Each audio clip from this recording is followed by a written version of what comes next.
Okay, good afternoon and welcome back everyone to our options education webinar series. My name is Tony Zhang. I'm the chief strategist here at OptionsPlay, and we are kicking off another earnings season for Q4 of 2020. This is the last quarter for 2020, and what we really want to do is make sure that we give you a better understanding as to how, number one, you might want to look at earnings season, what we're expecting this earnings season from a both top and bottom line perspective. What strategies can you utilize to trade earnings? How can you get a better sense for how option pricing works around earnings? And lastly, I wanted to add something new this particular quarter is I wanted to give users a little bit more insight into the different metrics and the different data points that I look at when I'm trying to gauge whether I believe a company might be beating or potentially missing on earnings. For those of you that have followed me on CNBC, we do a lot of earnings plays. So I just wanted to give you a little bit of a glimpse into the type of data points that I look at for gauging a stock's earnings announcement. So before we get started, what we're going to discuss here today is purely for education and demonstration purposes. It is not a solicitation or recommendation to buy or sell any specific securities. So we'll start off with our normal Q4 earnings preview. We'll take a look at what we saw in Q3, which was one of the strongest quarters we have ever seen in history in terms of growth compared to the same time previous quarter. This is due to the fact, obviously, due to the pandemic, the expectations were fairly low and we had some record beats on hand.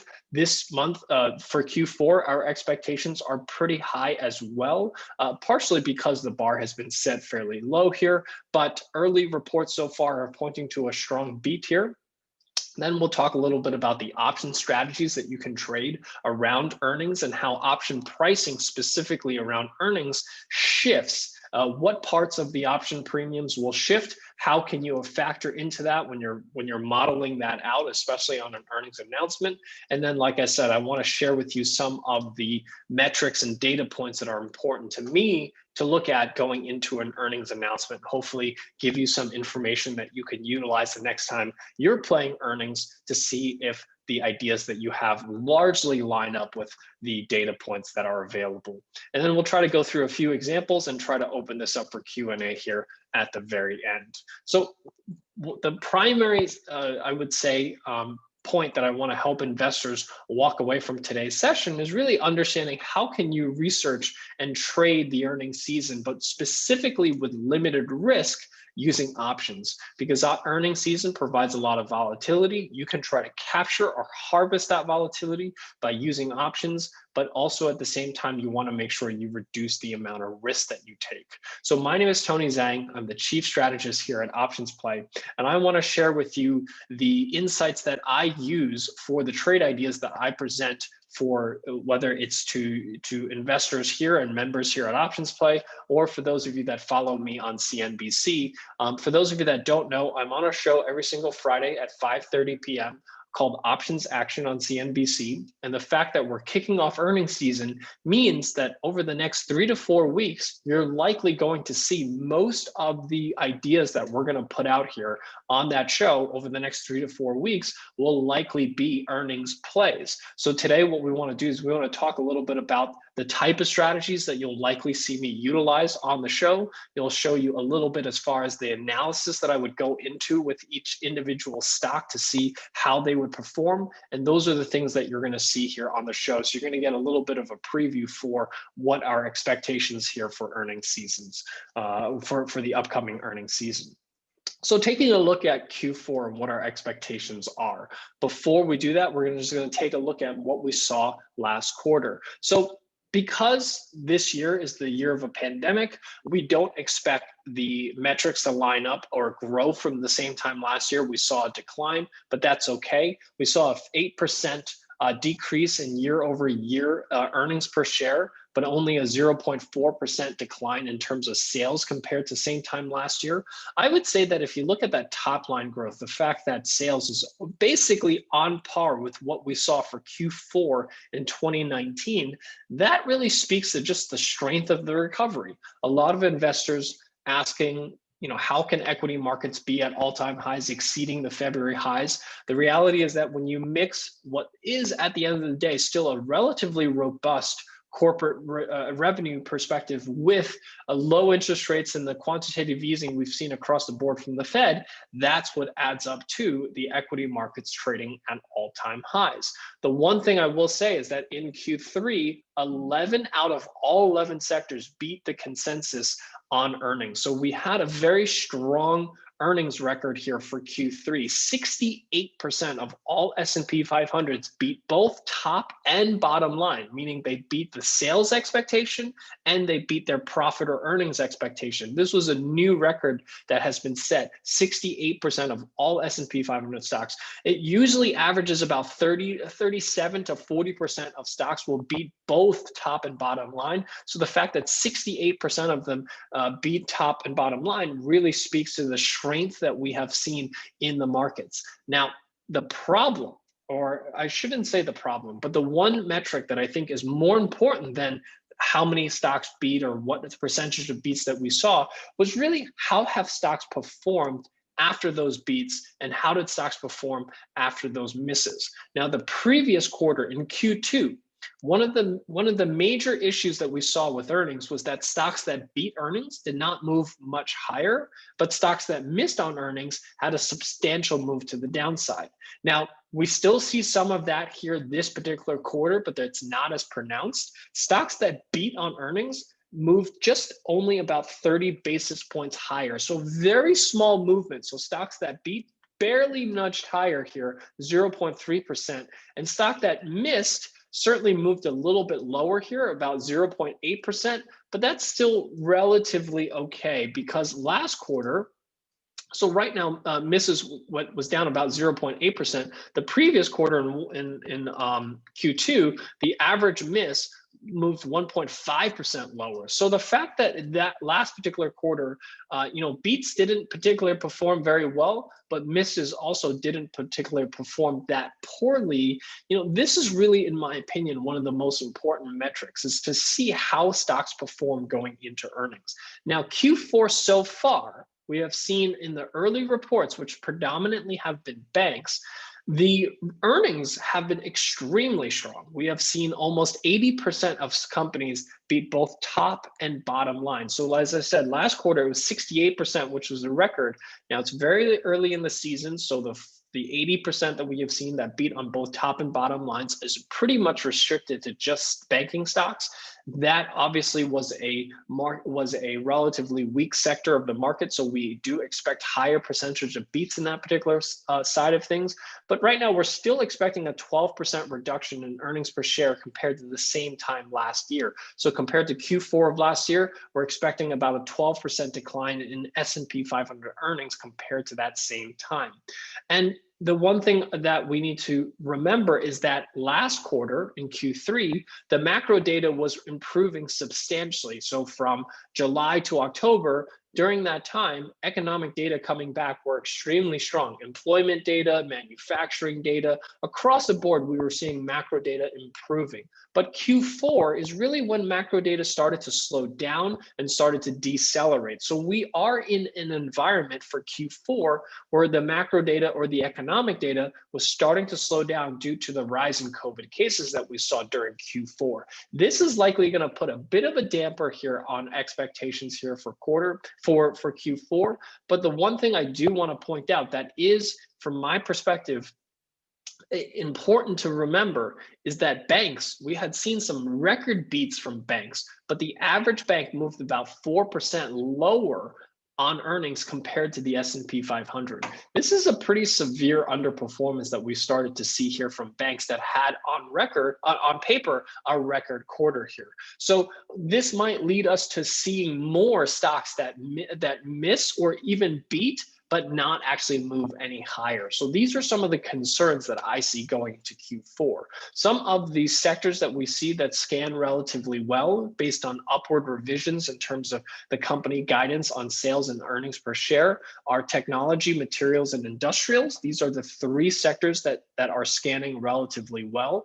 We're seeing more upward revisions, meaning companies revising their expectations in terms of earnings and sales upward. The more upward trajectory we tend to have in a specific industry, the more likely that sector will outperform that particular sector, perform during earnings season. And then the two sectors that we have seen the most downward revisions in terms of company guidance has been in energy and real estate. So when we're looking for opportunities in this market going into the earnings season, it's really important for us to pay attention to this and understand what are our risks and rewards going into each earnings report, and what segments of the market we pay attention to as part of that. So let's go ahead and take a look at the earnings season coming up. Now, the one thing about trading earnings is that it's important to understand how the premium or the value of an option is affected by the earnings announcement itself. So you can either buy an option going into earnings, or you can sell an option going into earnings. So we're going to look at both sides, and we're going to look at the pros and cons of each one. So when we talk about buying options, this is when we buy a call or a put option as a simple example of buying options, but you can apply them to debit spreads. You can apply them to other forms of strategies where you're effectively paying a debit to get into the trade.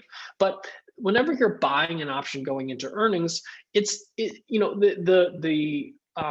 the benefit of buying an option is that it has limited risk, right? Whenever you're going into a volatility event like earnings, that volatility can work against you, right? You could have the stock make a big move against you, and you want to make sure that you have a way to protect yourself. One of the ways to do so is by using a limited risk strategy, like a long call or a long put. However, that type of strategy is what I call one step forward, two steps back. What that means is that you have one way to potentially make money on the trade, but you always have two things holding you back and dragging you back. And you need to understand all three factors to understand, can I make money buying an option going into earnings? So what's the one factor that can work in your favor if the stock goes, if you're buying an option?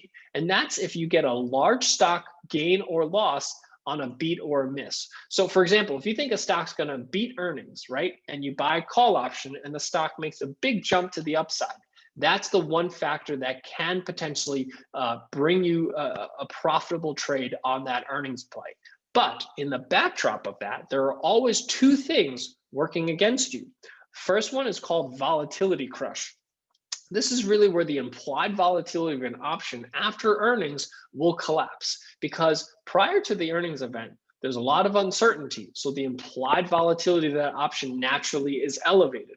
Once the earnings report comes out and that uncertainty is gone, that implied volatility will naturally come down. This typically will happen immediately after the earnings event. So that's going to reduce the value of the option that you purchase. And whenever you purchase an option, you want the value of that option to increase in value, not decrease. But implied volatility coming down will decrease the value of the option. That's going to create a drag on the potential, on the profit potential that you have if you're long a call or a put going into earnings.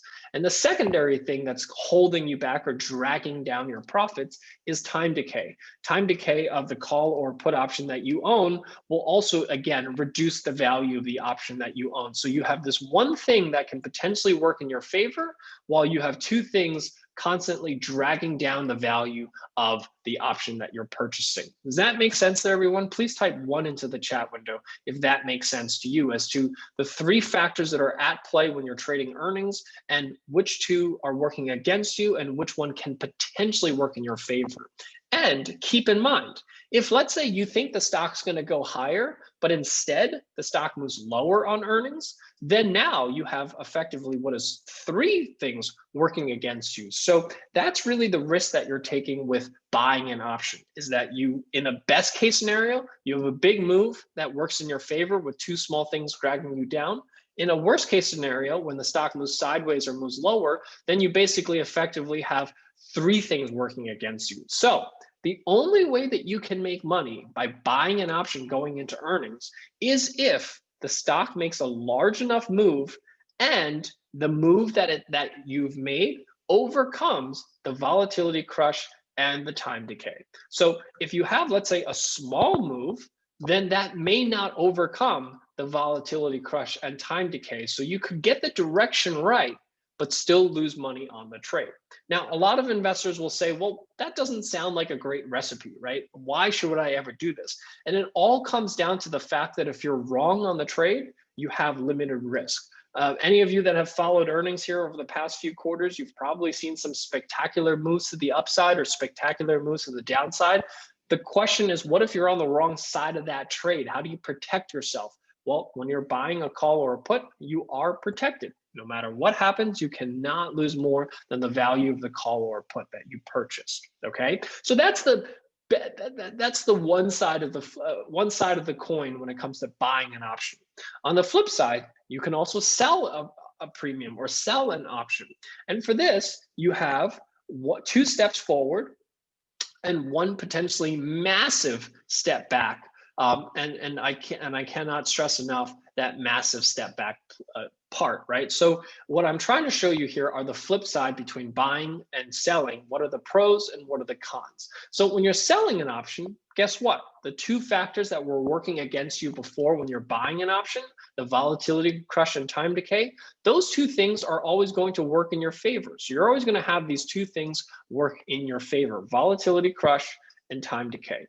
But when you're short an option, if the stock makes a big move in your favor, then great. You have also a limited risk thing that can potentially work in your favor. Now, remember, when you're selling premium or when you're selling an option, the potential reward is limited, right? You can never make more than the premium that you've collected. But if the trade goes against you, the amount that you can lose is unlimited. So if the stock makes a big move against you, you can easily offset the gains that you have on these two small things that are working in your favor and have all of those gains completely wiped out by one big move against you. So that is where the downside to being on the flip side of this, where volatility crush and time decay work in your favor, but you're going to have to take on unlimited risk to the downside. So in order to profit from earnings, you have to have that the volatility crush and the time decay, the amount of capital that you gain or the amount of profit that you gain from volatility crush and time decay do not get offset by a large stock move against you. Does that make sense to you? Please type 2 into the chat window if that makes sense to you. And I see David is already getting ahead of me and saying that, well, you can sell a bull put spread or a bull call spread. You're absolutely right, David. I'm going to get to that here in 1 second, but I just want to first make sure everyone understands the two sides of the equation. Now, there are things that we can do to try to limit our risk. There are certain things that we can do to try to increase our potential of making profit on that buying the option. But I want to make sure that everyone first understands this concept before we introduce the next one. Okay, so I see a lot of 2s. So let's talk a little bit about these 3 things, right? So far, we talked about a large stock move, we talked about volatility crush, and we talked about time decay. Now let's put some numbers around this. Let's help you quantify this, right? Now that we understand the concept. So this is where we're going to have to introduce Greeks. Now, this is by no means a deep dive into Greeks. This is meant to be a surface level understanding of how Greeks play into these 3 factors I just talked about. I do have webinars just on Greeks alone, so we will reference that in the recordings for those of you that are watching this on YouTube. So we have delta, we have vega, and we have theta. Those are the 3 Greeks that we're going to refer to. So delta refers to the sensitivity of the option with respect to the change in the underlying stock price. So if the stock moves higher or lower, how much value does the option increase by or decrease by? That's what delta tells us. So if for trading an option with a delta of 0.5, that means for every $1 that the stock moves, the option will move half as much, 50 cents. So this tells you the sensitivity of the option with respect to the sensitivity of the underlying stock. Now, for those of you that maybe are new to option Greeks, or this is relatively new concept to you, or if you're saying to yourself, I hate math, I don't want to do this math, I don't understand the math you're referring to, don't worry.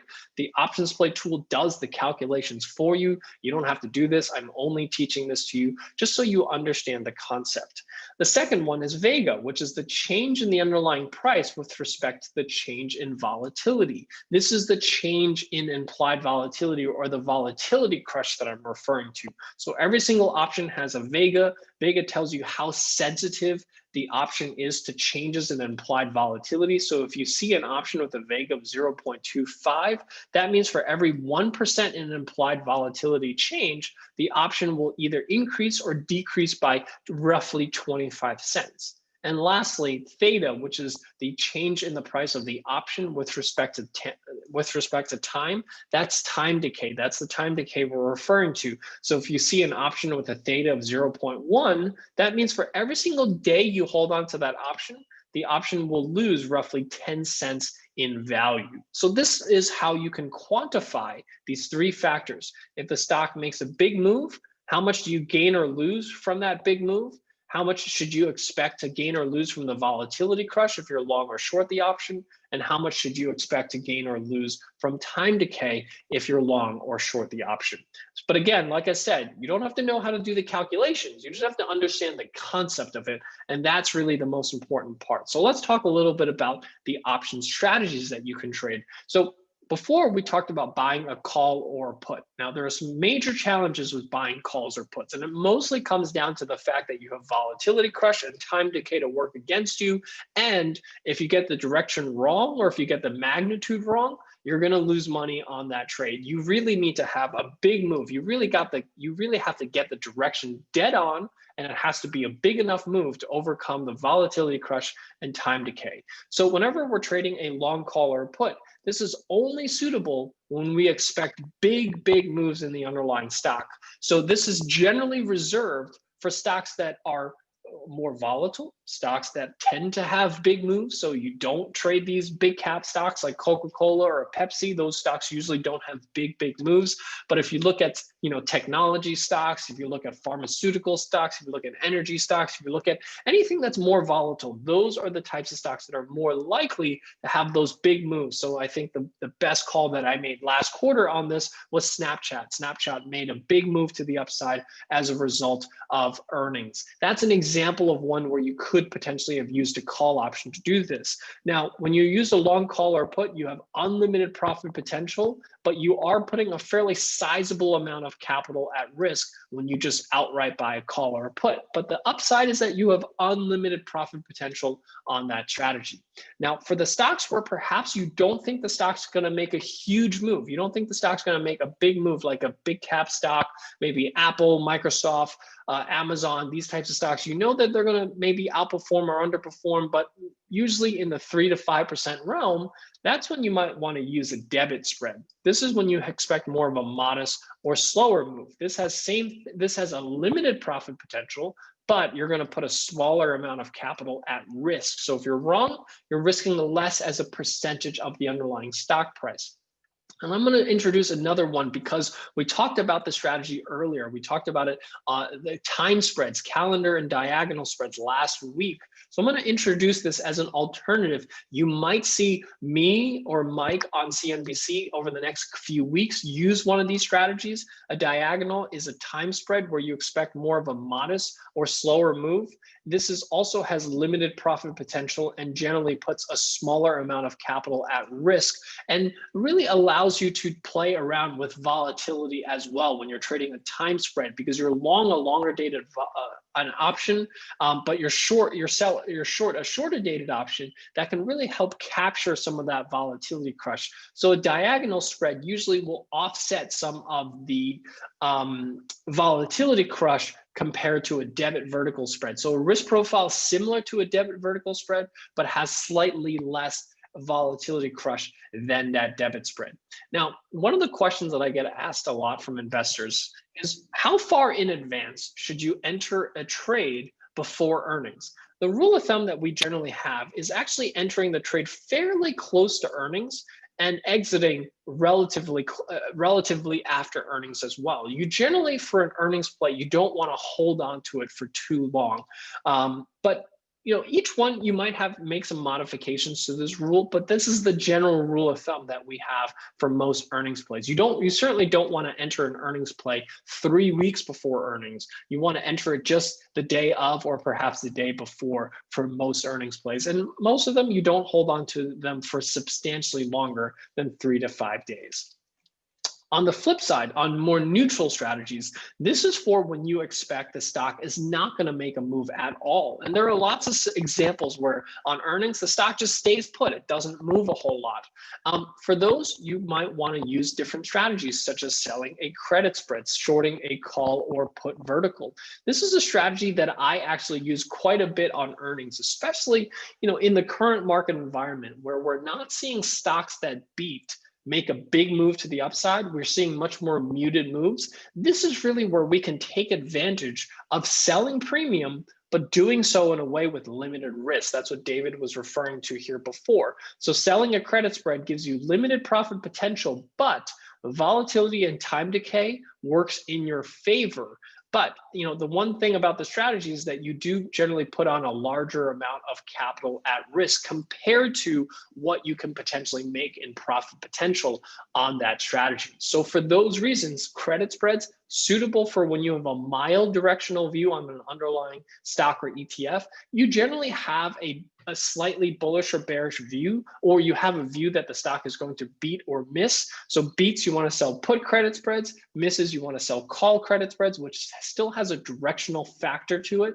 But if you truly believe the stock's not going to move, you think it's just going to stay put, in theoretical terms, the best strategy to trade for that is a short straddle. But for most investors, they're not comfortable taking a short straddle because short straddles, number one, require a high amount of capital. They have unlimited risk. They have unlimited risk in that underlying strategy, and that's something that a lot of investors want to avoid. So a similar strategy that you can trade that has a risk profile very similar to a short straddle is a time spread. Again, a calendar spread. If you look at a calendar spread, the calendar spread looks something like this. Whoops. Calendar spread looks usually something like this, which is very similar to a short straddle that you might see, and it has this. It has limited profit potential, but the key here is that you have also limited loss potential.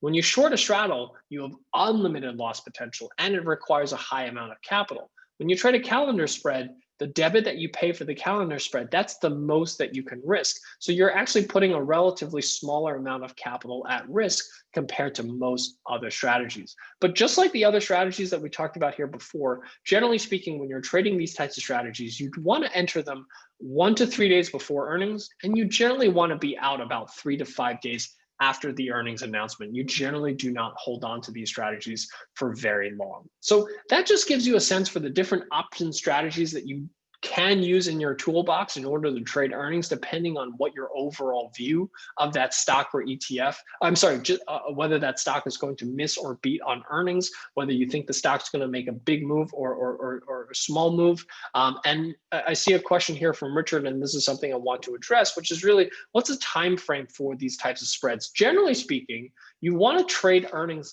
You want to pick an expiration that's at least 2 to 3 weeks from expiration from the earnings date. You generally don't want to trade options that expire the same week as earnings, because you do want to give yourself a little bit of time for a trade to work out. Sometimes you might hold on to a trade for a week, week and a half, perhaps 2 weeks, but you always want to have the option to do it rather than being forced out of a position at the end of the week when you feel that you need a little bit more time to stay in that particular trade. So general rule of thumb with all of these strategies is you generally want to pick an expiration date that's at least 2 to 3 weeks from expiration. So with that, what I do want to then talk a little bit about before we go through some examples is to walk you through some of the data points that are relevant to understanding a little bit more as to whether you believe a stock might be beating or missing on earnings. So the one thing I will point out here is that I have 4 different metrics here that I'm going to walk you through here today. There is not a single metric that I look at on its own that is enough for me to definitively or be confident in saying that I believe a stock is going to beat or miss on earnings. I really need to see a combination of at least 3 of these factors lining up for me to confidently say I believe that there's a high degree of there's a high probability that this stock might beat on earnings or miss on earnings. There's no magic formula here. It really is just a mixture, and the more of these that you can find, or the more factors that you can find working in your favor, the more likely that you might see a beat or a miss. But none of this is a guarantee. But this is just gives you a sense for the type of metrics that I deem as important to gauge whether I believe a stock might beat or miss on earnings. So the first one I want to point us to is just looking at general revenue and earnings trend analysis. What you generally want to look for are stocks where the revenue and earnings are trending in relatively the same direction as the underlying stock, if you're looking for a beat or miss. Or you want to look for stocks that have diverged from the revenue and earnings trends. So here, I'm using TradingView, and I'll show you everyone how to access these charts here. But TradingView allows you to look at both annually and quarterly income statements in a graph form. And what this really just gives you a sense for, how much has the company grown revenues over the past few quarters? And you can also look at annual if you want to look at long term, and how has earnings grown over the last few quarters. So as you can see here, this is for Apple here over the past 3 quarters. You can see revenue has grown, so has net income. Profit margins has roughly been flat during that time. And as you can see over the past 3 quarters, which is 1, 2, 3, and this is the upcoming earnings. During that time, as revenues and earnings grew, the stock also moved higher. This just confirms. Now, you're not looking for anything specific. You just generally want to do a common sense check. Does the stock relatively line up with what we're seeing? The other thing sometimes what we see is that revenue and earnings are relatively flat, but you see the stock has gone parabolic. You see the stock continues to move higher and higher and higher. That also is a bit of discrepancy, and that is usually a red flag when you see that. When you see a stock clearly outpacing its revenue growth, clearly outpacing its earnings growth, this perhaps is a stock that's getting a little ahead of itself. So these are the types of red flags that you want to look for before you go outright and say, oh, I'm bullish on a stock. Sometimes you just see a stock that's moving really, significantly higher, and you're saying, oh, it's moving so high, I think it's going to continue moving higher. But then when you look at the revenues and you see that they've barely grown, or maybe they're greatly unprofitable and they keep losing money, that should be a bit of a warning. That should be a bit of a red flag. So that's one of the things that I always look for first before anything else, is just to get a sense for where are revenues, where are earnings, because that is what you're trying to buy a piece of when you buy a company.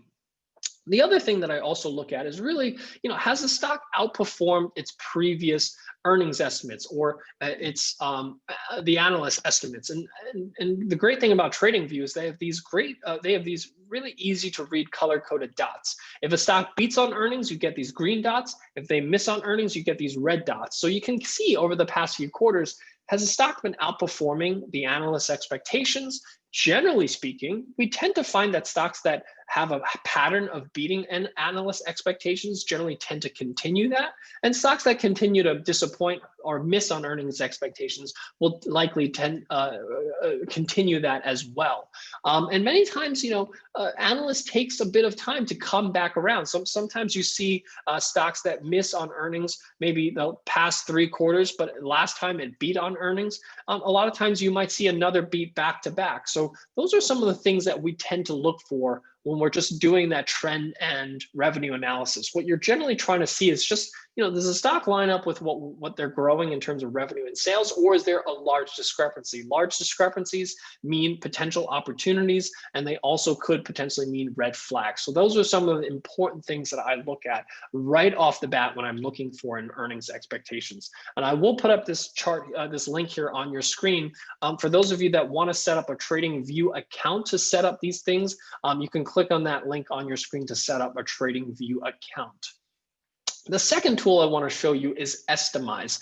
This allows me to give you a sense for where are the analyst expectations? So as you can see here, you can use TradingView to actually see what the expected earnings, as you can see, the analyst expectations here for Apple's on January 27th is roughly $1.40 per share in terms of earnings. So if you want to dive into that a little bit more, there's a service called Estimize. It's a free service, but in order to see the consensus, in order to see the values, you need to create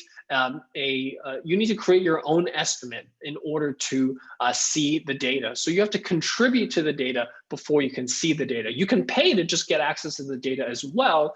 But as for me, I feel perfectly comfortable contributing to it, providing my estimates, providing my views, and in exchange, I get to see what the platform provides. And Estimize is an interesting tool because what it tells you is what the Wall Street estimates are. In this particular case for Apple, it's $1.41, and it also shows you what everyone on the platform's consensus is. So in this particular case, the consensus is slightly higher at $1.45 versus Wall Street estimates is $1.41.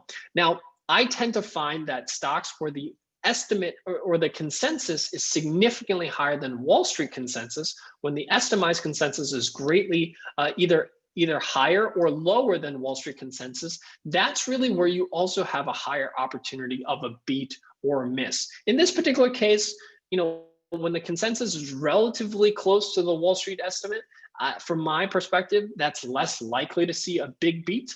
So for example, if let's say in this particular case, let's say the estimate was instead of $1.45, let's say it was like $1.55. In that case, I would then say, okay, there's a pretty big differential between what the analysts are expecting and what a lot of users or a lot of analysts, when you say an estimate analyst, and everyone's an estimate analyst, but when the consensus across all those analysts are severely dislocated from where Wall Street is, that also leads to a potential beat here as well. It's not right all the time. It's right about 65% of the time. But again, that's why I'm saying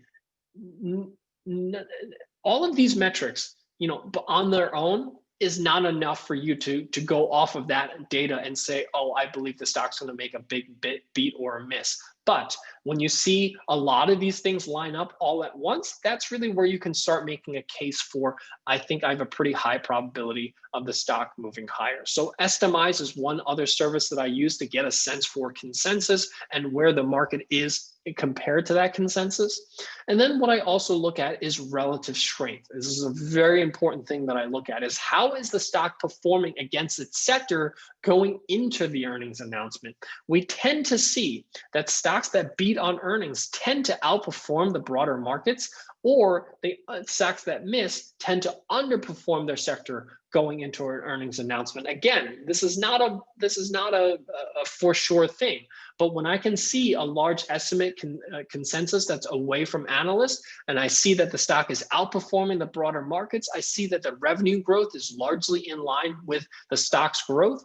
That is the type of case that I try to build when I'm looking for a stock that I think is going to beat on earnings. So with the TradingView charts, one of the things that you can do is you can easily take a stock and compare it to the sector. So here what I have done is I've taken Apple and I've compared it to the technology ETF. So if this chart moves higher, that means Apple is outperforming the technology sector. So as you can see here, Apple actually outperformed the sector throughout from here, and this is pretty much to the beginning of September. Notice how Apple has actually underperformed the sector performed on par with the market pretty much since September.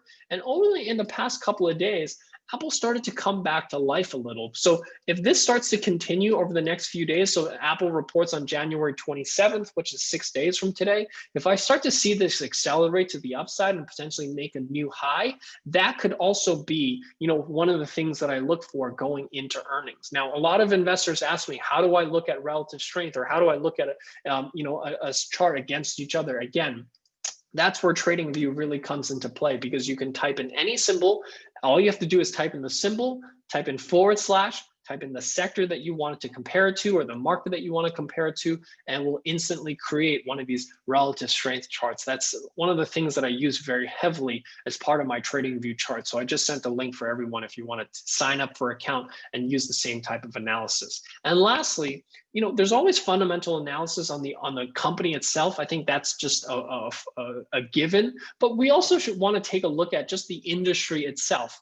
Now, this is really where I lean on my brokerage firm's research. So I use TD Ameritrade as my brokerage firm. They offer research from CFRA, which is S&P, Cap IQ, Morningstar, S&P, all of these firms, generally, regardless of where you trade, Fidelity, Schwab, Merrill, TD Ameritrade, you have access to this type of research. You just have to go and find it.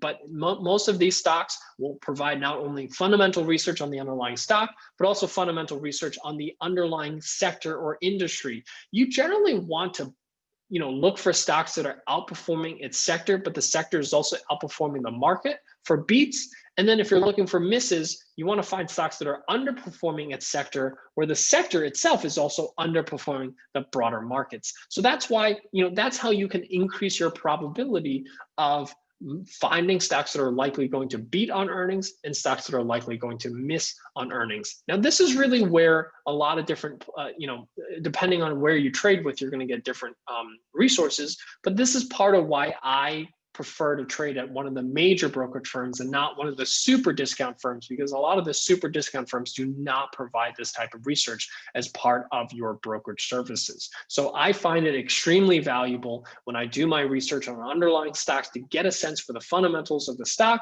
as well as the fundamentals of the sector or sub-industry that I'm currently researching.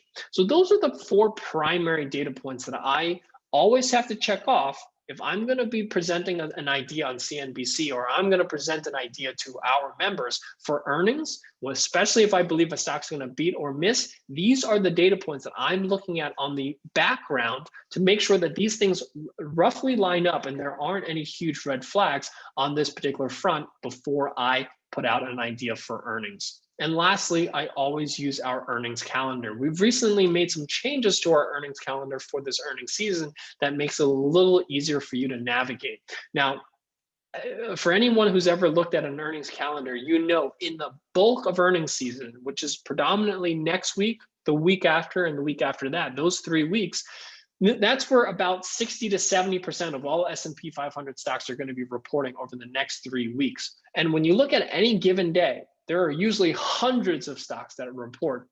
But from my perspective, there are only a handful that are worth trading from an options trading perspective. Generally speaking, they're concentrated from Tuesday, Wednesday, Thursday. And as you can see, even though there are hundreds of stocks that report on a given day, there are usually only a handful that we consider very liquid. So the ones that are green are the ones that are most liquid. The ones that are in yellow are somewhat liquid, and anything below that has no color coding, those are the ones that I'm going to stay away from. I stay away from anything that's white because that means that they're not liquid at all. I'm going to have probably a tough time getting in and out of those trades or get filled at the levels that I want to get filled at. When I'm trading anything that's in green, I know I can pretty much get filled at the midpoint, potentially even better than the midpoint on most of these trades. I can get in and out with as little transaction costs as possible. That's the most important thing for me when I'm trading earnings. One of the things that we added for this particular quarter is that you now have a before market indicator. So any stock, as you can see, some of the stocks have an asterisk sign next to it, like American Express. Other ones like AMD do not. The ones with the asterisk sign means that they report before the market. The ones without the asterisk signs are the ones that report after the earnings. So for any given day, the asterisks will be on top. So American Express, Freeport, McElroy, GE, Johnson & Johnson, Lockheed Martin, these are stocks going to report before the open on the 26th. AMD, BXP, COF, these are all going to report after the earnings. So we really tried to make this earnings calendar as easy to navigate as possible so that you know exactly what are the symbols that you want to hone in on. And remember, because you don't want to enter an earnings play 3 weeks in advance, all of these that are here don't really matter that much because you're not going to enter a trade here in any of these symbols. Focus your research on these symbols. That's how you can reduce the amount of of symbols that you're looking at, because at the end of the day, you have hundreds of reports. You can't possibly keep up with all of them. What you generally want to do is just focus on the very liquid ones, the ones that you know you're going to be able to get in and out from an options trading perspective. So if you find a stock that you like on this list, you know you're going to be able to place an options trade on the back of that. The worst thing to do is to find a stock that you really love on earnings, you really think it's going to beat on earnings, or you really think it's going to beat a miss on earnings, and then find out that the option's not very liquid and the spreads are really wide and you can't really execute a trade on that. We don't want you to waste your time. So the ones in green are the most liquid. The twos are somewhat liquid. They're not as liquid. So I only look at twos if I've exhausted the full list of ones and I can't find anything that I really like, then I'll look at twos. But in these 3 days, next week, Tuesday, Wednesday, Thursday, as you can see, I think you'll likely find something within this fairly sizable list of stocks that you will like, either that you think are going to beat on earnings or miss on earnings as well. So the earnings calendar is available to everyone here within the OptionsPlay platform. Right here at the bottom, as you can see, there's a link for earnings. When you click on that link, it'll bring you to the earnings calendar, and that is what I'm showing you here on your screen here today. So with that covers what I wanted to share with you here today. I hope that this was really helpful in giving you a better understanding as to how to utilize this platform. Before we open this up for Q&A, I do want to thank our members for supporting us and allowing us to continue to do this. I do want to remind investors that we are doing a members only session tomorrow morning on thematic investing themes of renewable energy. I've been getting a lot of requests from investors asking about solar companies, about battery technologies. We're going to go through all of those things. We're going to look at the trends, especially with Biden's $2 trillion clean energy or climate change bill that he wants to spend $2 trillion in infrastructure and renewable energies in the next 4 years. That's a lot of money flowing into this one industry. We want to help you understand what are the opportunities and what are the longer term trends that you can capture through that infrastructure bill. So those are the things we're going to be covering tomorrow morning at 8:30 a.m. I hope to see you there for those of you that are members. And if you have not signed up for a free trial here for OptionsPlay, if you just heard about us, you can sign up for a free trial at optionsplay.com, a 30-day free trial. And during that free trial, you will have access to the members only section as well, including the members only webinars, just so you can get a glimpse of what's provided to our members before you choose to subscribe. So let's just take a look at a quick example here. I'm going to look at Facebook. And I brought up Facebook because what's interesting about Facebook here, and I haven't done all the research just yet, but it caught my eye before we jumped on the call here, is that as you can see here on Facebook, Facebook stock hasn't moved very much here over the past 3 quarters or so. But if you look at, first of all, revenue growth has actually been pretty strong here. Q1, 17.7 billion, Q2, 18.69, Q3, 21.47 billion. So that's a substantial amount of revenue growth we've seen over the past 3 quarters, but the stock hasn't grown much since then. And profitability has also increased. Not only has net income went from 4.9 billion to 7.8 billion, but profit margins have increased from 27% to 36%. So all of this leads me to believe that Facebook stock has the potential of being higher, especially if it continues on this trajectory, which there's not much to suggest that it's not going to continue on this trajectory. And the current estimate for earnings is about $3.15 versus last quarter, the estimate was $1.90, but it came in at $2.71. So now at $3.15, that means that we're expecting higher earnings. That's the Wall Street estimate. And then if we look at Estimize and we look at Facebook,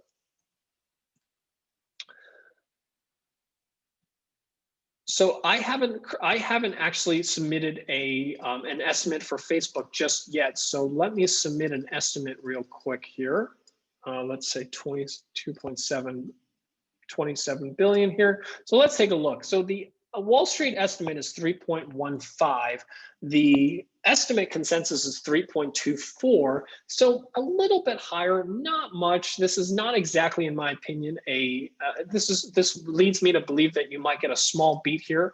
Revenue also largely in line with what Wall Street consensus for revenue growth here. So from my perspective, the estimate of revisions here isn't particularly strong. One other thing that you can also look at is really, the velocity of how this has changed over time. Many times when you see estimate revisions kind of get changed right before an earnings, that usually is also a good sign going into earnings. But as you can see, it's actually fallen a little bit here over the past few days in terms of expectations for earnings per share, as well as revenue growth is coming down a little bit over the past a few days here. So, that none of this is particularly super attractive. But, when we look at this and we look at Facebook relative to the sector, one of the poor things that I've noticed here is that it's really underperformed the sector. The only thing that has going for it is that if you look at Facebook relative to the technology sector, it's underperformed quite a bit, but it's also bounced off of this support level. So you might start to see a little bit of outperformance here for Facebook, as we've seen here over the past couple of days.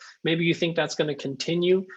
So on balance, Facebook isn't, in my opinion, my top pick here. I'm looking at some other names for CNBC tomorrow. I still haven't found one that I love just yet, but this just gives you a sense for the type of outlook that I have. So if I'm looking at Facebook, I would be more inclined to take a more neutral view, maybe sell a put vertical here, something like a 270, 250 maybe.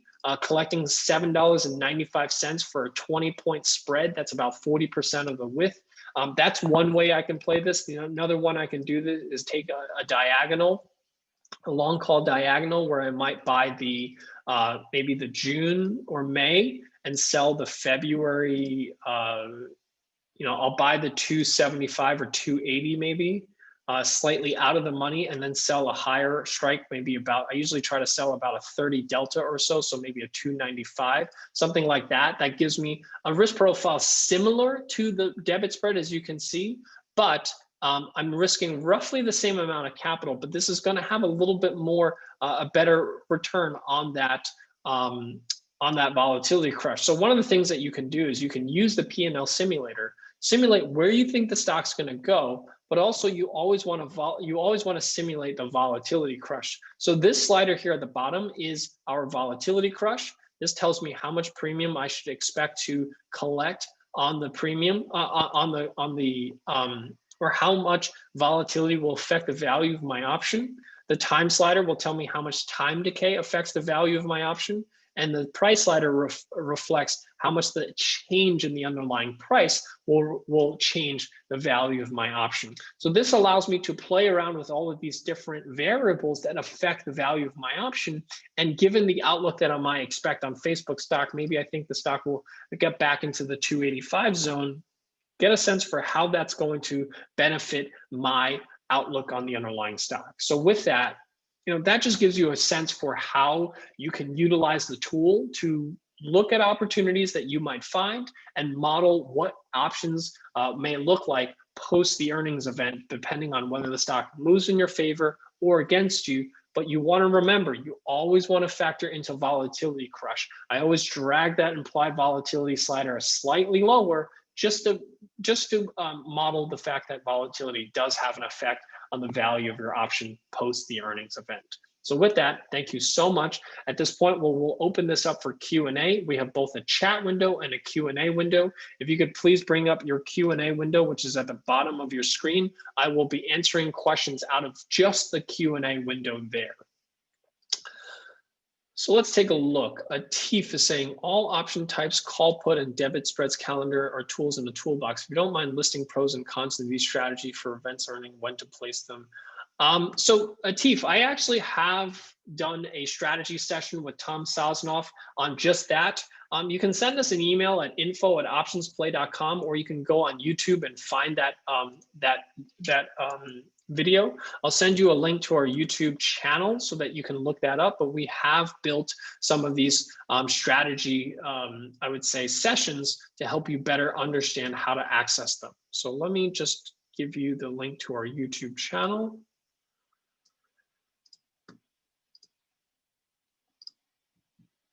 I'll posted the link into the chat window for those of you that are interested in our YouTube channel. That's where all of our recordings are. That's where all the videos that we produce are. So please take a look at that with respect to the the videos and the recordings for all of the sessions that we produce. Mohammed is, where do we get historical quarter earnings of the market as you shown in the first page of your presentation?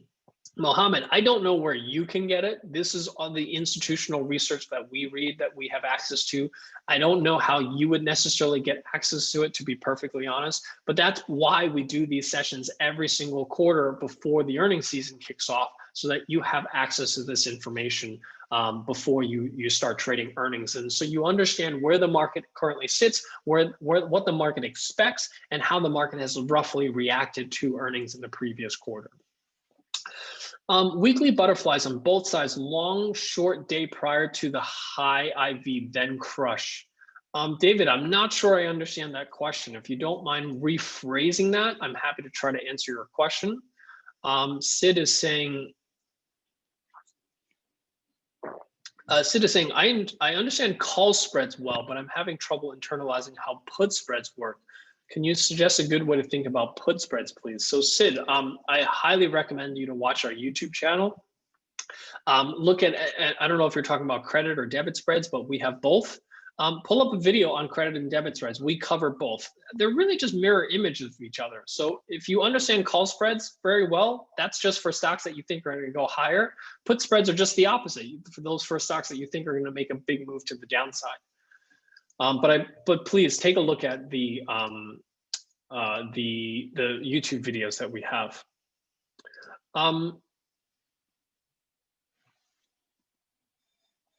Rick is saying, I have had success in using short strangles prior to earnings. What's your view on this strategy prior to earnings? So Rick, short strangles are one of the most effective strategies going into an earnings event, but because first of all, you have 2 time decays and 2 volatility crushes working in your favor.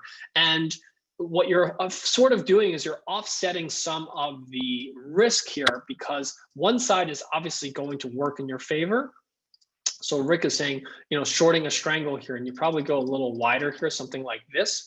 And basically what you have is you have 2 short strikes. So you have 2 time decays working in your favor, 2 volatility crushes working in your favor, and only 1 potential trade working against you if the stock makes a big move, where the other side of the trade will obviously work in your favor. So short strangles is one of the most effective strategies going into earnings. But the one thing is that number 1, it requires a high amount of capital. And number 2, it does have unlimited risk. If the stock makes a big move to the upside, you can have a large loss here to the downside. So, you know, in the long run, if you constantly sell strangles going into earnings, can you be profitable in it? That's likely one of the most profitable strategies in the long run, but you can take on some pretty severe short-term pain doing that.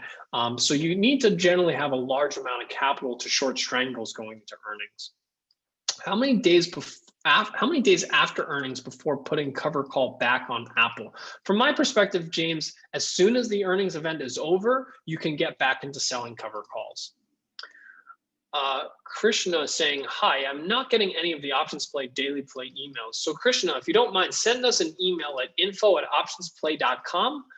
But the daily play emails are always sent out at 6 a.m. So, but if you're getting the other emails, I'm surprised that you're not getting this. So please send us an email at info@optionsplay.com. I'll post that link, I'll post that into the chat window. Send us an email and we'll take a look at that for you. What's your view on iron condors or iron flies for earnings? So I'm not a big fan of iron condors and iron flies for earnings because you have to hold them to expiration. You know, I'm not a big fan of holding things to expiration. There's a lot of risk in doing so. I usually roll things out pretty early. And, you know, as far as iron condors go, it's kind of a scratch for me, you know, in terms of iron condors. The amount of capital that you can potentially make versus the amount of capital that you can lose, it's kind of a flip of a coin, 50-50. You know, in the long run, I don't see a lot of value in trading iron condors because, you know, you're basically saying you think that the stock's never going to move and it's going to stay within a range. I don't have any magic indicator or technical indicators that tell me the stock's going to stay in a range. So I find that it's kind of a coin flip, and I don't love trading coin flips. So for those reasons, I don't love trading iron condors. I do sometimes like into an iron condor because I have a directional view. So for example, if Facebook is range bound, When it hits the bottom of the range, I might sell a put credit spread, and maybe a couple of days later, the stock makes a big rally like this and it's starting to roll over again. I might sell a call credit spread, and the two combined end up in an iron condor. For those times, I will end up in a condor, but I'm not usually in those very long. I certainly don't enter an iron condor with the hope that the stock is going to stay within a specific range.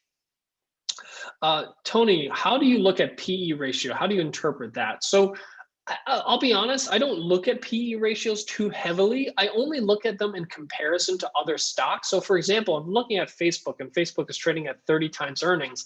I look at other stocks within this particular sub-industry, like Google. What is that trading at? That gives you a sense for whether stocks are cheap or expensive. But I'm not, generally speaking, a very long-term investor, so valuations are not as important to me. So as you can see, Google and Facebook, largely similar type companies in terms of they generate almost entirely their entire revenue from ad revenue. So Google trades at 37 times earnings, Facebook trades at 30 times earnings. Facebook is clearly cheaper here. That's how I use it. I don't really look at it much more than that. Hi, Tony. Do you still do noon or daytime Monday sessions? So we're going to be starting up Canadian sessions again here in just a couple of weeks. So look out for that. But yes, I am going to be starting back here in Canada in 2021. Why do companies that make or beat estimates go down after earnings are released sometimes? Ron, there are a lot of different reasons. It usually comes down to company guidance, right? So for example, I think probably Morgan Stanley is a good example of this. Morgan Stanley just released earnings, came out substantially better than expected. They blew out earnings, blew out our revenues, and the stock still went lower. It's really due to the fact that the company guided the fact that in 2021 they still see a large amount of uncertainty. That puts a lot more weight behind where the stock moves going forward. So just because the stock beats does not mean the stock has to move higher. My question regarding the cannabis ETF NJ. I'm not sure what the question is. For neutral strategies in lieu of a calendar, substitute a butterfly for the straddle. So I'm not a big fan of butterflies either, because largely you've basically negated all of the benefits.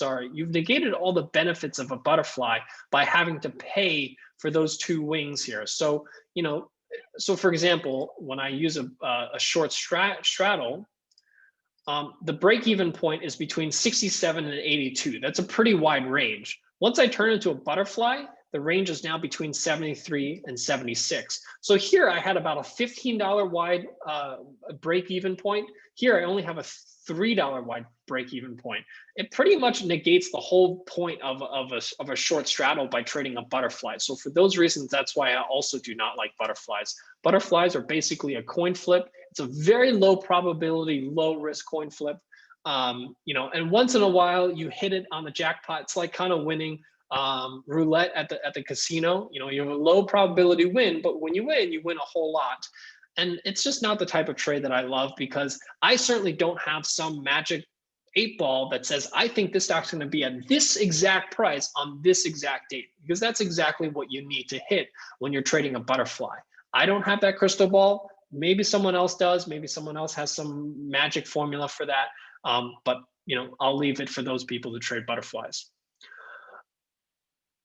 What's your outlook on Zoom? So, we do rapid fire sessions every other Friday. So I recommend that you join us for that. My general consensus on Zoom is that I quite still like it in the current market environment. I think that the rise in COVID cases has provided a bit of a floor here for Zoom. I don't think it's going to be a big mover here to the upside. It's very clearly still in this downtrend here. I'd like to see a breakout before I'd say I'm bullish on Zoom. But you might get that on the next earnings report, but that's not for another 41 days here. Why are you still holding C after earnings? Well, Ernest, if you might have read my mind, but we are closing out Citigroup here today. So that's going to be the alert for tomorrow morning. When do you open the trade on earnings? The day before? Yeah, so usually the day before, the day of, if it's an afternoon earnings, are usually suitable, usually good points for entering a earnings play. Thomas is asking, what do you call the trade when you sell to open a put and then buy to open a put on the same stock? Sell a put and buy a put on the same stock.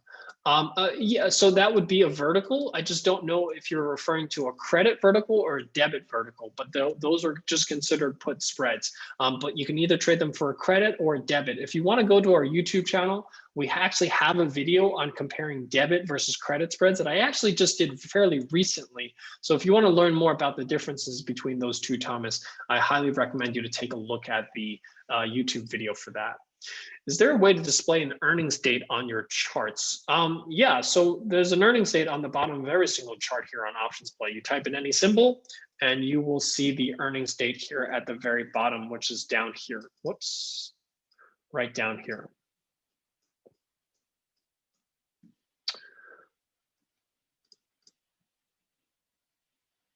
Jim is saying, when you are using the earnings analysis for a trade idea, how far past earnings date do you usually target? 1 week, 1 month? How far, when you're using the earnings analysis for trade idea, how far past the earnings date do you usually target? Oh, so usually about a few days to about a week is usually a good starting point. So for example, if Apple reports earnings on January 27th, I would usually look at I would usually look at January, maybe 31st or February 1st or 2nd. That's usually the time frame on which I would look for getting out in my target price. How much do you generally estimate for volatility changes around earnings? Great question. Wayne is asking, how much do I factor a move in volatility? The answer is there's no exact science for this, but generally speaking, I think moving halfway between where it currently is to the bottom of the range is usually a good starting point to estimate the volatility crush. But at the end of the day, like I said, there's no true number that you can point to. You could potentially look at volatility crushes from previous earnings and average that out. But again, I tend to find that halfway is usually a pretty good starting point. Can I see the next date below the chart? I'm not sure what you mean by the next date, Mitchell. If you don't mind clarifying, the next date of what? If you want to do a call spread, what do you recommend the debit should be relative to the spread? You tend to find that somewhere between 2 to 1 to 4 to 1, 4 to 1 is usually the sweet spot for a debit spread here. So for example, here is 658 to 1342. That's about 2.5 to 1, a little over 2 to 1 here. If you move to something like this, you'll see closer to 2.5 to 1. If you do something like this, you might see closer to let's see. I tend to find about 2 to 1, 3 to 1 is usually the range at which of what you're paying versus the potential reward on a debit spread.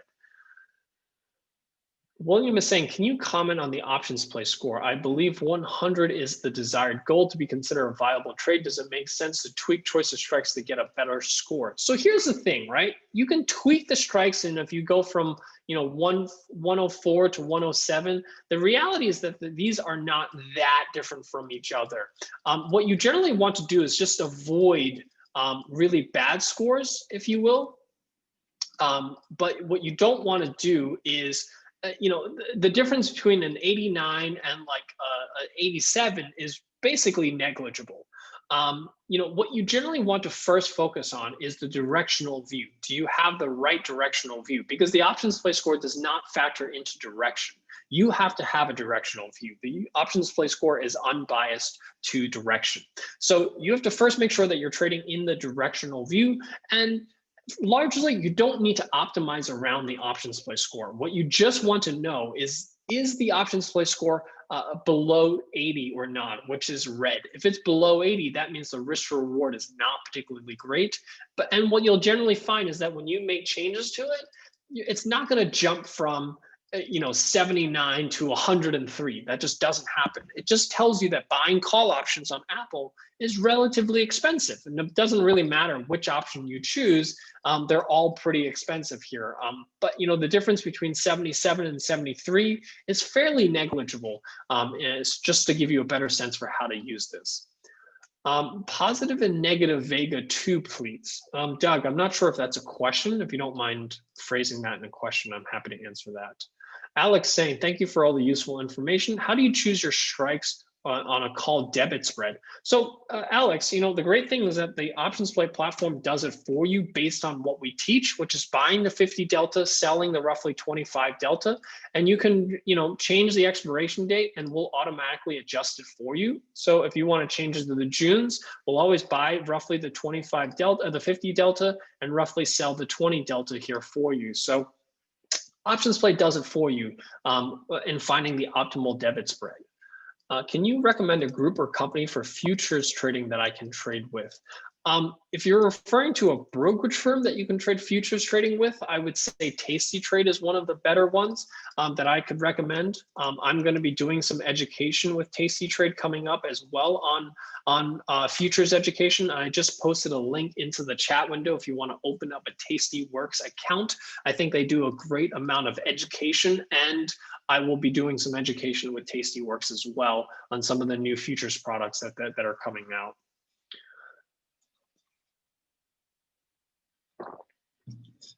Jamil is saying, would you mind walking through the take two trade that you posted? Why is a put vertical strategy more advantageous than other bullish strategies? So Jamil, it really comes down to the fact that you know, selling premium gives you the advantage of making money even if the stock doesn't move substantially higher. The downside to trading a debit spread is that I can actually have the stock move higher. So this take two is at 205. If the stock moves modestly to 212, as you can see, guess what? I'm still losing money on the trade on another type of spread. If I bought a call option, I'm losing $400. If I bought a call spread, I'm losing $135. By selling the put spread, I can make money even if the stock just moves a little bit higher, even if the stock doesn't move higher, even if it just stays at 205. Or I'm sorry, this is a 210 put. Let me change this to 200 put. Even if the stock stays where it is and doesn't move, I can still collect the premium here versus if I bought a call or a call spread, I'm going to lose money. So that's the benefit of selling a put spread versus other bullish strategies. Andy's saying, I'm new here. What's your favorite book for learning options? Great question. So one of the books that I really love is for beginners is Understanding Options. The second edition by someone named Michael Sincere, who actually is an OptionsPlay subscriber. I just posted a link into the chat window with the link to the book. It's Understanding Options, the second edition. Great book for those of you that are looking to learn a little bit more about options. If you have any strangle 2 days ago on Netflix, you would still be in the red. Not sure that that's a question. Ken, hi Tony, can I download the earnings calendar in Excel? Where can I get it? So again, your earnings calendar is on your OptionsPlay platform. When you click on the earnings link here at the bottom, it'll bring up the Excel spreadsheet. And yes, you can download it if you like, but I don't recommend it because earnings calendar shifts all the time. If you just have a snapshot, what you might be looking at may not be relevant tomorrow or a week from today. So make sure that you use the earnings calendar because we update this every single day.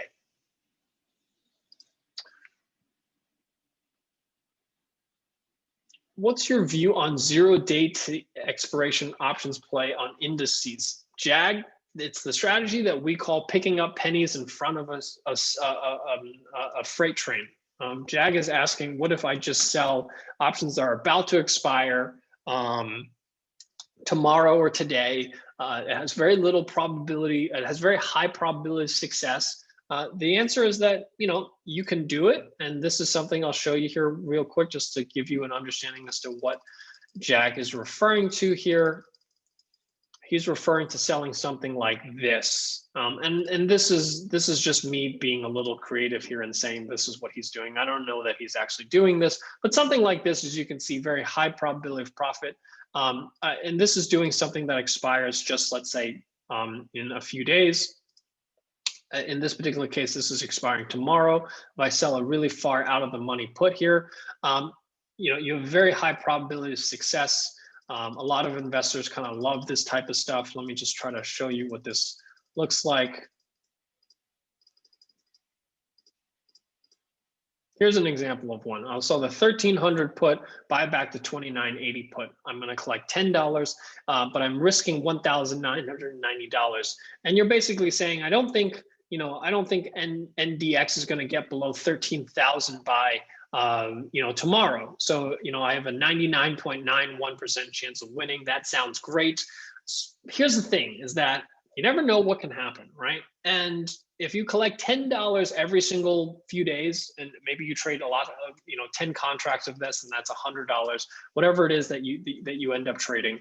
Many investors will say, I'll take $100 a day if I sell this if I sell 10 contracts of this every single day. The answer is sure, you can do that. And the one thing that we have learned when you've been in this business long enough is that this strategy will work month after month until it doesn't.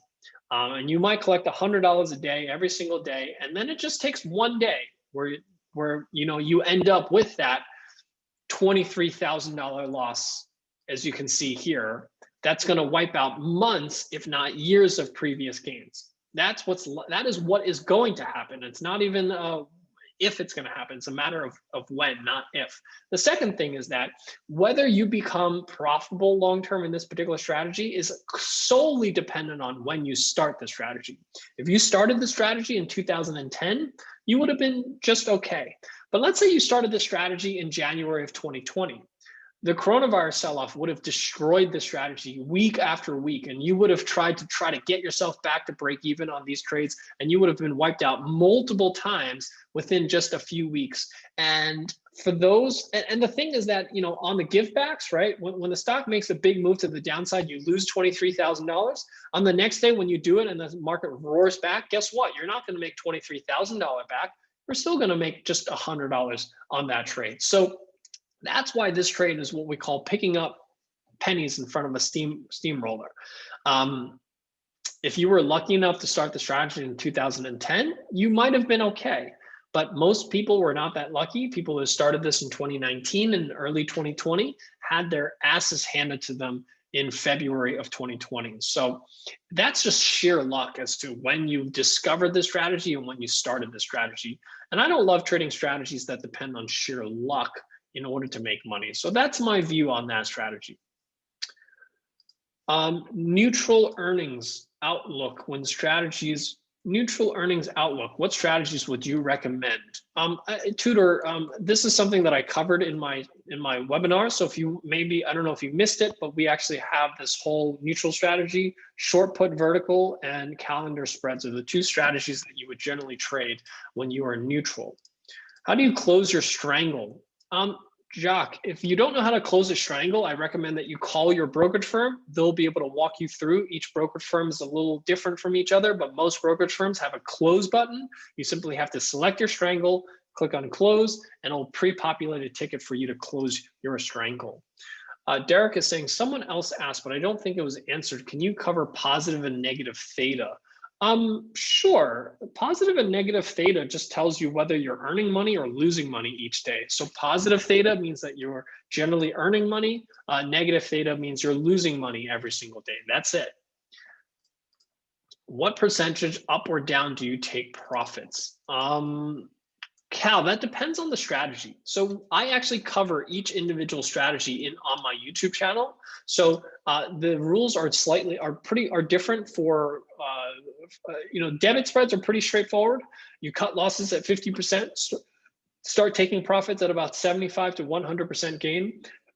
Credit spreads, it gets a little dicier because it depends on how much credit you receive. Calendars and diagonals largely fall under the same rules as debit spreads, but it does differ from strategy to strategy. So I recommend you to take a look at our YouTube channel. I do cover each strategy and generally what are the rules for managing these trades.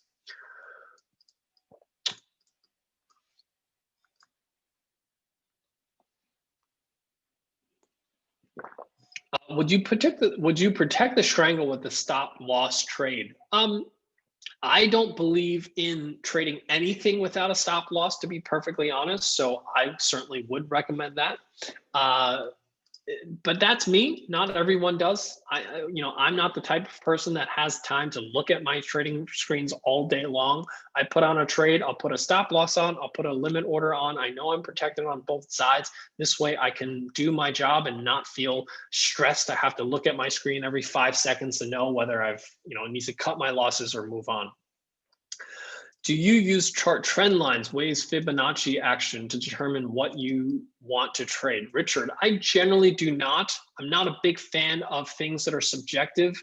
When you look at a trend line here, 5 people looking at the same chart trying to draw a trend line will draw 5 different lines here. I only like horizontal lines because they're not subjective, right? So for example, a horizontal line like this, it's really not subjective. 3 people looking at the same chart will draw the same horizontal line. When you draw fib lines, there are so many things to determine, where do you start your fib line? Do you start at, the wick? Do you use the body? And they're all going to give you different views. So I don't love things that have a lot of subjectivity built into it. Moving averages is a better trend line in my opinion, because there's no subjectivity into a moving average. A 200-day moving average is a 200-day moving average. If 5 of us look at the same chart with the 200-day moving average, we're all going to look at the same trend line. So I prefer things that don't have subjectivity built into it. The more objectivity you can have in something that you use for your charting, the more likely you're going to be able to be consistent with it. The more subjective something is, the less consistent you're going to be with it. And that's the one thing I've learned from doing technical analysis for the past 15 years. Any strategies to save the possible short call being exercised on a poor man's cover call around earnings?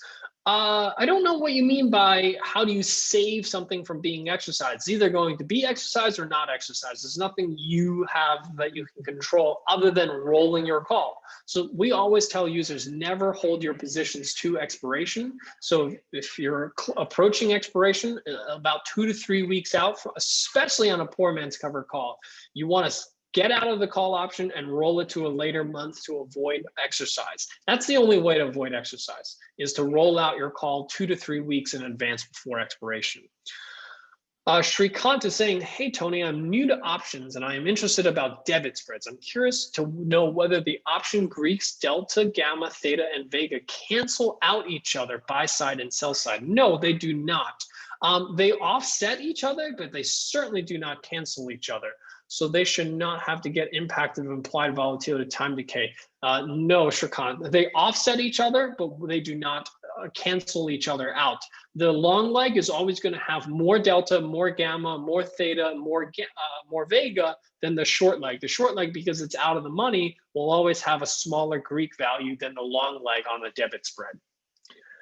Can I check the ratio of trading against earnings on an underlying stock in your OptionsPlay platform? I don't know what you mean by the ratio of trading against earnings. Manesh, if you could answer that question, I'm happy to answer that question.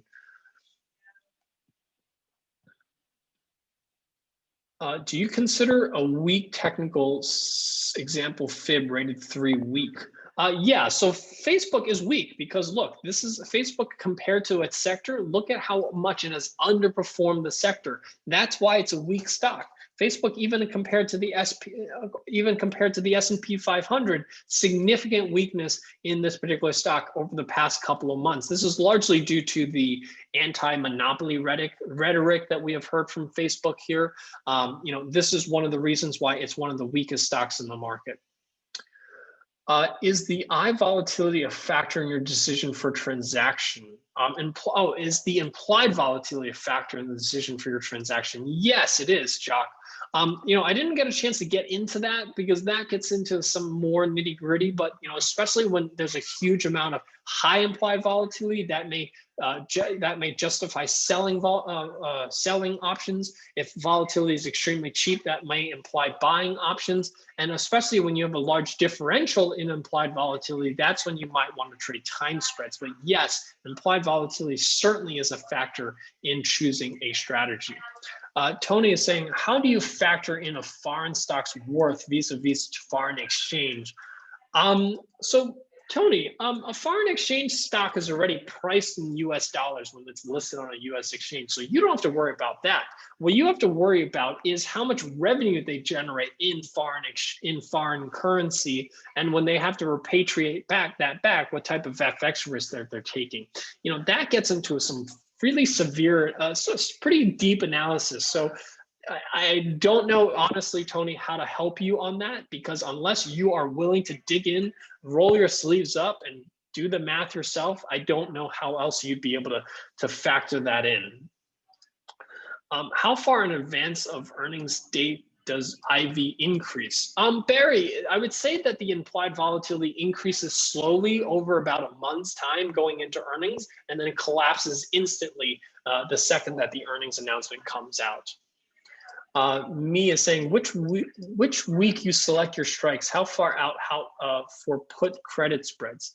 Which week you select your strikes? So usually we select expiration dates that are about 2 to 3 weeks out from expiration.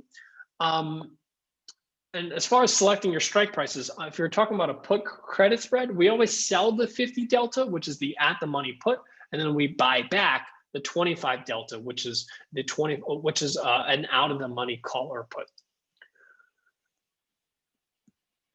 What about ex-dividend date on the chart? We also have dividends here. If there's an ex-dividend date coming up, you'll see the date here. But as you can see, I don't have the next ex-dividend date here for Apple that's confirmed, which is why you don't see a date here.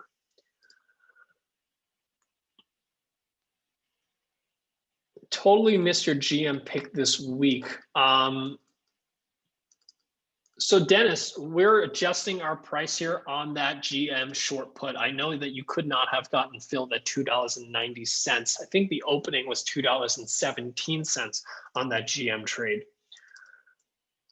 Which money flow indicator do you use? I use Chaikin Money Flow, which is CMF on TradingView. But from my perspective, I don't know that there's a huge difference between any of the money flows. Where can I find the past few vol crushes for any stock? Jay, you're going to have to subscribe to some kind of service that gives you historical implied volatility data in order to do that. If you use a platform like Thinkorswim, that data is available on the Thinkorswim platform. Otherwise, you do have to subscribe to a service that sells that data. Jack is saying, I don't understand your statement about OptionsPlay does not have a directional view since you have full sets of bullish and bearish trade suggestions. Jack, I didn't say that OptionsPlay doesn't have a directional view. I said the OptionsPlay score does not have a directional view. The OptionsPlay score does not factor into whether we believe Apple's going to go higher or lower. It only looks at the risk to reward of each strategy without factoring into a directional view. That's not to say that OptionsPlay as a firm and myself does not have a directional view.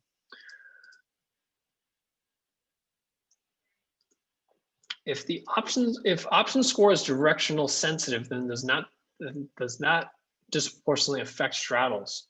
Dennis, the OptionsPlay score is not directionally sensitive. That's what I was trying to say before.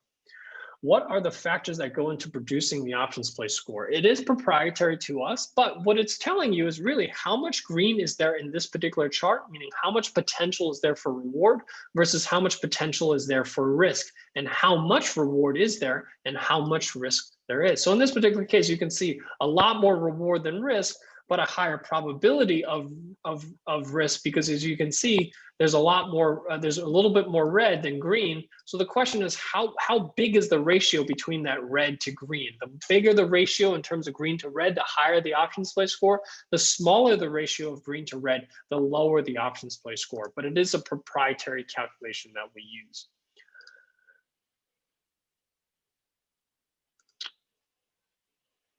Can you please look at UNP and comment, please? So Agi, I haven't looked at this on earnings, so I really don't have a whole lot to comment on that. I know UNP is one that I liked, but I haven't had a chance to take a look at it, so it's really difficult for me to comment on that. Looks like UNP is down about 4% after hours. So from my perspective, the line in the sand here is around 210. It's at 207.90. I wouldn't be too concerned. I would probably expect that UNP will likely trade back up above 210 here. So it is still roughly in line with with my expectation that's going to hold the 210 level. I'd like to see if that will come back here over the next couple of days above that 210. I would look at selling that 210, 200 put spread here on UNP. Andy, you're very welcome on answering your question. Richard, I don't know. I don't know as far as what other companies trades futures. I mean, there's lots of them. I certainly don't particularly have one that I can recommend. So here's a good question. Sir Nath is asking, options play score for MU is bullish for 105, bearish is 125. Which is better? So this is what I mean. The options play score does not have a directional view. Just because the puts are a little cheaper, as you can see, the higher options play score, 120, that means the put spread here is relatively inexpensive. The call options are a little bit more expensive at 105. Which one's better? The answer is, what's your directional view on MU? If you believe MU is going to go higher, it doesn't matter how cheap the put options are. You're going to lose money on the puts if you think Micron's going to go higher. So the answer is very simple. Buy the strategy that you think lines up with the directional view that you have on the stock. It doesn't matter how cheap calls or puts are, because you're never going to trade puts if you think the stock's going to go higher. You're never going to trade calls if you think the stock's going to go lower. The options play score simply tells you the risk to reward, but just because something is cheap or has good risk to reward does not mean you should trade it. You still have to factor your own directional view into it.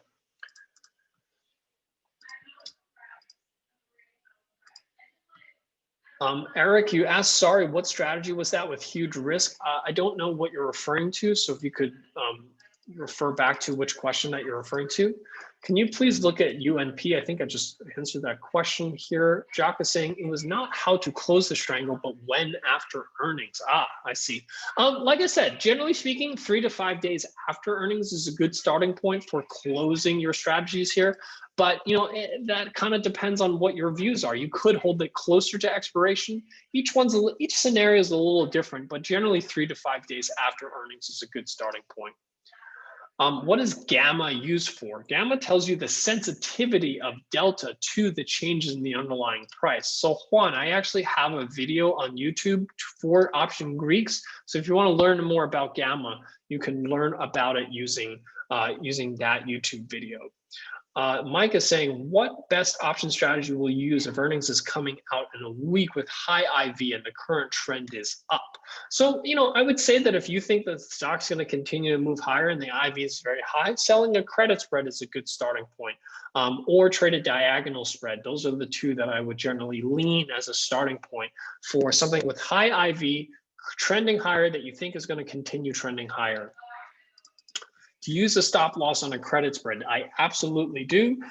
Usually, I usually try to sell credit spreads where I'm collecting at least 40% of the width. So I'll usually set up a stop loss at about 80% of the width as my stop loss. And as the trade starts to work in my favor, I'll lower my stop losses as well. So I'll trail my stop losses down. So I'm taking on less risk on each trade, especially as the trade starts to move in my favor. On a credit spread, what delta would you be looking for selling and buying on credit spread? Oh, so on a credit spread, you sell the 50 delta and you buy back the 25 delta on a credit spread.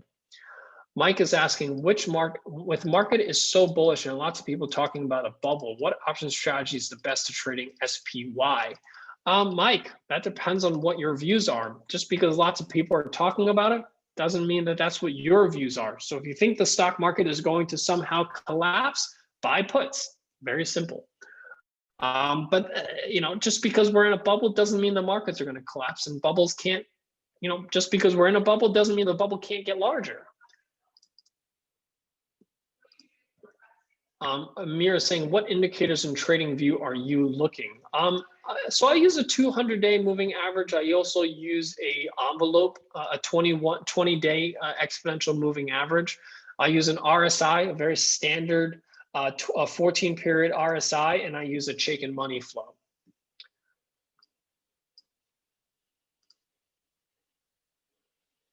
how far back in time do you look to determine if IV is high or low? Roger, we usually look back about a year to determine whether implied volatility is high or low.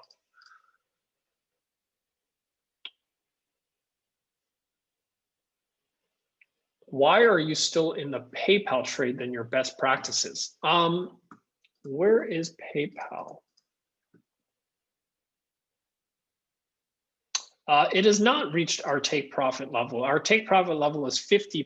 It is now only at 41%. So that's why we have not taken profit here on PayPal yet. Is Iron Condor good for earnings? I don't particularly think so. I don't see a good reason why Iron Condors are great for earnings. The same reason why I don't think butterflies are great for earnings. Do you follow COT reports, and what source do you use? I'm not a futures trader, so I don't follow COT reports, and the COT is the source for those. So there isn't multiple sources for COT reports.